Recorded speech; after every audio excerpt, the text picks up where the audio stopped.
Hey everybody, Nick Biggs here with Go Biggs and Go Home, the weekly web series where we answer questions and talk about all things real estate. So I've been working with some first-time buyers and that has inspired me to make this video. I know I've given this information out before, but it's been a while, and so I wanted to reach out to maybe anybody that doesn't know or first-time buyers and talk about the expenses involved in buying a house. So there are going to be some expenses. Some of the major ones include down payment, closing costs, home inspection, and appraisal. So we're going to start with home inspection and appraisal.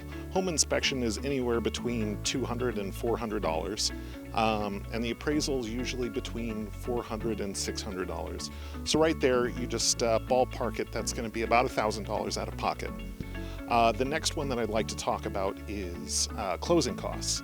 Now, closing costs vary from house to house. It depends on where the house is, where the neighborhood is, what the property taxes are. There are a lot of different variables involved. I do want to say this though, if that is a concern for you, it is possible to negotiate for the seller to pay for the buyer's closing costs, especially if you have that conversation with your realtor in advance. Another quick mention that I'd like is having a buyer's agent as a home buyer is not an expense to you. It costs you nothing. Even if you're going to buy a house in a brand new, new build community, having a buyer's agent doesn't cost you anything. It can only help you having a professional negotiate on your behalf in your best interest. So if you have that buyer's agent who again isn't costing you anything, have the conversation with them and explain to them that you need your closing costs covered, and that is a possibility that we can get that done. The last one is down payment. That varies depending on what loan type you have. I did want to mention though that there are down payment assistance programs out there. A lot of them have a minimum credit score of 640, even though having a credit score of 660 will actually help you even more in some of those programs. It'll help you enjoy the benefits of those programs a little bit more. So I wanted to ask, what is your credit score? Do you know? And if not, why don't you know?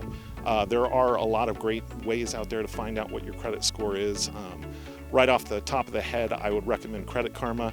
That will tell you your TransUnion and your Equifax score, even though when you're applying for a home loan, they're looking at your FICO score. But it's a good start. It'll give you an idea of, kind of what ballpark you're in. There are a lot of ways to, if you are below that 640, there are a lot of ways to quickly increase your credit. Typically, it's great to have 2 open lines of credit and, credit cards or what have you. And keeping your balance at about 10% of your credit limit is a great way to build your credit fast.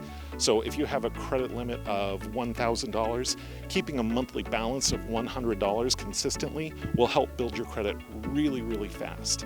Obviously, there are a lot of other ways to help your credit, and some of those ways are going to be individualized for your specific situation.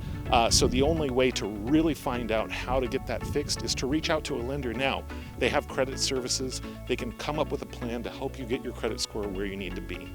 And so if you guys have any questions on any of the information that I've gone over today, give me a call, reach out to me. Again, it doesn't cost you anything. You have nothing to lose and only possibilities to gain. And that's it for today's webisode. If you guys are watching this video on Facebook, a like or a share would be greatly appreciated. Please visit my website, www.gobiggsandgohome.com. And if you're watching on YouTube, don't forget to hit subscribe so you guys can stay tuned for next week's webisode of Go Biggs and Go Home.